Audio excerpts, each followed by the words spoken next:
So in general, there will always be someone in our life that will try to get into our lives to manipulate us and to control us. And you should be able to determine toxic behavior. So you can either avoid being controlled or you can leave a situation or a relationship when you detect these toxic signs. So you're gonna want to stick around this video to learn the different types of toxic people that I'm gonna mention and the signs that you should be aware of in order to tell the difference between the guy who's toxic and between the guy who's not. We are gonna cover the way that you can reach this attitude and see the real face and the shadow that's been hiding from you and the mask that they've been holding on to. And then you can tell and you can realize that the person that was speaking to you was just pretending to be someone completely different than his true personality. So in the course of your life, you will come upon people who tend to have strong personality. They tend to project empathy, confidence, niceness, and toughness. And you must understand that often, this confidence is the opposite of what it appears to be. And there's ways that you can see some breakthrough in their character and their personality. And you can see types of weakness during moments of pressure and stress. So the worst thing that can happen in your life is if you come across someone that is trying to manipulate you and to control you. And the worst part is that you won't realize that they are controlling you, and you won't actually realize that they are bad for you. And maybe you'll even be attracted to this toxic behavior and attitude that they are reflecting on you. And there is a Chinese legend that says that people have three masks. First thing is a public mask that you project onto everybody in your social life. This mask makes you want to be the best version of yourself around new people, and it makes you want to show a good picture of yourself around your environment. And it makes you want to appear so perfect around new people so you can get them to think good of you. The second stage or the second mask is the behavior you project onto your close friends and your family.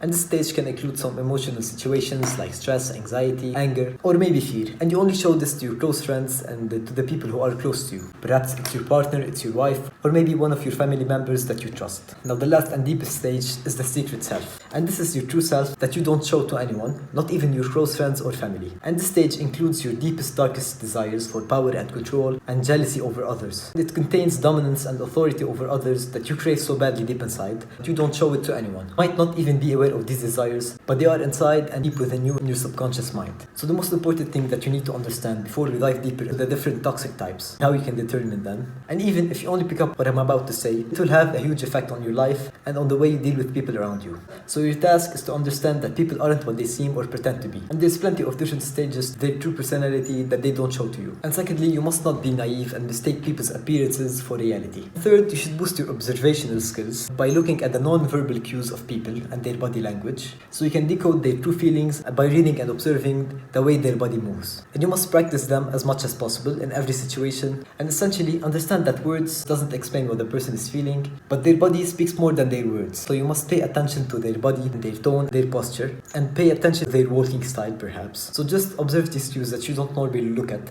and see the difference of how you can decode people's true emotions. So the most common thing we see amongst toxic controllive types is that they always appear to be so perfect and so charming and so understanding to the other people's condition, and they might even encourage you to be more dependent and to have more freedom at first when you meet them. But eventually, when the time comes, their shadow and their dark desires for control starts to show up, and their obsessive sides appears, and they start getting hold of everything they can to control you, and they instantly want to boost up their possessions. They want to have authority over you. For example, if it's in a relationship, the man might ask the woman to check her phone, and he might forbid her to do certain things like hanging out with friends and going to places, and he might set crucial boundaries to their relationship. He might ask the woman to check her phone all the time, and he might keep on asking her to remove pictures, and he's always out there telling the girl what she should do and what she shouldn't. And often the worst thing is that we can see girls attracted to this type of behavior, and often why girls are attracted to this toxic type is because they got a good picture of the person when they first met them, when they were charming and so perfect and confident and nice, and she still thinks, because the girl or the person always has the picture in their head, that the person they are talking to is actually kind like they were when they first met them. They still have the hope in their head that they will get the attention that were once given by the man when she first met him. But when the man or the woman changes and when they become toxic and controllive,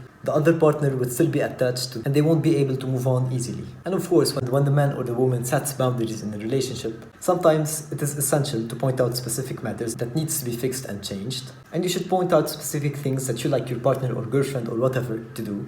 But you should be able to differentiate between someone who legitimately cares and between someone who's just trying to hurt you and control you. And most of the time, the toxic people that you encounter will have a huge experience with controlling people because they've been learning this skill for their whole entire lives from since they were 6 or 7 years old. And that's because they were forced in childhood to act in this way in order to get what they wanted from their parents and to deal with the trauma that they've been going through. And that's how they learned how to be toxic and how to handle specific situations. So now I'm gonna go over some different toxic types. And these types are from the book Laws of Human Nature by Robert Greene. I really recommend this book if you want to learn more about human psychology and to have a huge understanding how the human brain works. You probably noticed changing in the background. I just switched places. Okay, let's continue. So first we have the tough guy. This person tends to show himself as the high-value masculine man who doesn't make any mistakes. And he projects domination and the leading behavior towards his friends and his colleagues. He might also tell stories of how he dominated his opponents and his previous experiences with women and how they were submissive to him. And he keeps on bragging about his reputation. Such men like this have learned to hold back and conceal their emotional vulnerability,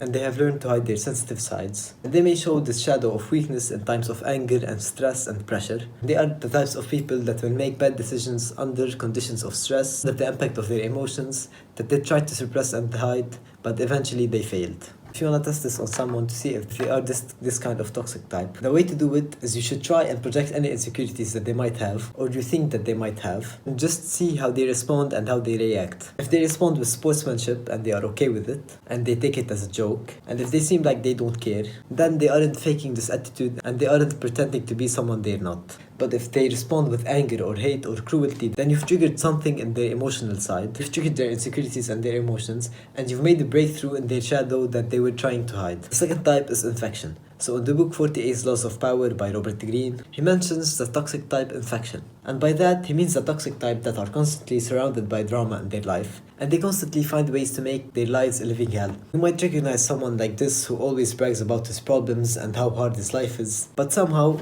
he keeps on bragging about his life and how hard it is and how he keeps on struggling to maintain a healthy and positive life, and you don't really see any struggles in his life, and they always represent themselves as the victims of others people's mistakes and actions, and they are never the ones to blame, and they think that they are always right. They have been treated wrong their whole entire life, where in reality they are the ones attracting the problems and drama into their own life, and they are actually attracted to the drama because they can get attention from this drama that they are attracting, and they can't live without problems in their own life. And they attract this bad energy all the time because that's the way they survive and the way they learned how to make other people interested in them, and that way was to get you on with their own personal life and troubles and problems and bring you down with their own problems. And when they eventually bring you down with their problems, it's gonna be hard for you to pull out of this situation in a relationship or in a friendship.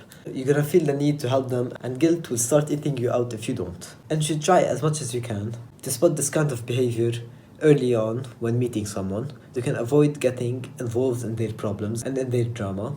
And if you notice this kind of behavior in someone that you know or you're friends with, and if you're already involved with them and their problems and you know it, then you should try as hard as you can to detach your emotions and step away as soon as possible from a relationship or any friendship. The third type is the drama magnet.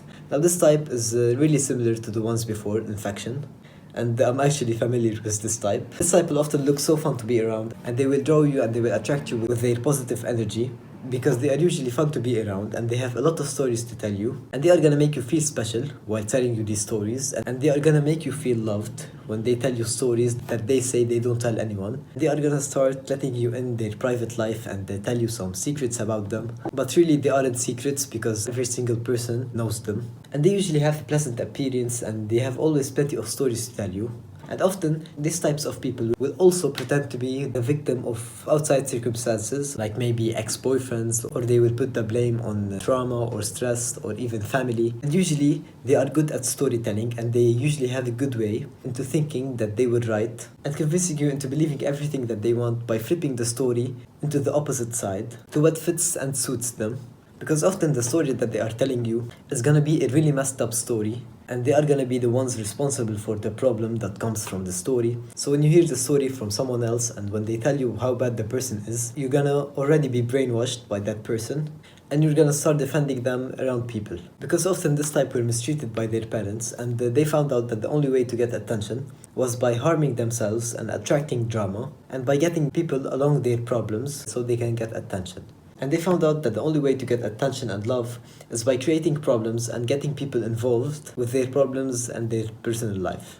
But if you want to test this type of behavior on someone, you must look at their past for evidence and especially pay attention to their reputation and see if other people you know have problems with this person or if they heard bad stories about them. And in case they have heard some rumors or some bad stories about them, then you should know that these stories are somewhat true and they are at some level real. And don't let their fake charming appearances seduce you and charm you. The third type, and this is going to be the final type I mentioned in this video, because all the toxic types are just similar to one another, and there is no need to just cite them all in one video. And you must understand that psychology is just sometimes irrational. Human psychology is just sometimes irrational, so you shouldn't pay that much attention and pay attention to detail to these psychologists and what they say. But just have a genuine understanding of psychology, because it's true and you can consider it as science. But sometimes it gets delusional. That's why I keep it simple and clear. So the third type is the envious type. These people will generally want the possessions and the attention that other people have, that other people are getting, and they always get so jealous whether someone is getting the attention that they want. Somehow, they try to do stuff to please other people, and they might give you advice that will confuse you and that will bring you down instead of helping you. And you can also test this on people you know. For example, if you're with a group of people and you tell some bad news about yourself, you might spot a small smile that appears on the face of the guy that envies you, but they will quickly cover it up. And also, Robert Greene talks about these types that come from childhood. For example, if a kid sees that his siblings is getting more love and attention than him, a child might hurt himself on purpose to get the attention of his parents and the caring from his parents that his siblings are getting, and he will naturally start to do things to get his parents' attention. And yeah, if you got something out of this video, it's to just pay attention to people's non-verbal cues and their body language and see how they behave, and just understand that people pretend to be someone that they're not. You must figure out the real personality of people that you meet in your day-to-day life. And also, pay attention to yourself and pay attention to your own personality and see if you notice this type of behavior in your own self. And if you do so, try to fix them as much as you can. And again, I will tell you to not pay that much attention to psychology, because sometimes it gets delusional. But they are right at some point and how you should be aware of people. So yeah, just pay attention in your life. And I hope this video helps you in some way. And that's gonna be pretty much it. Remember, brothers, always take action. Peace.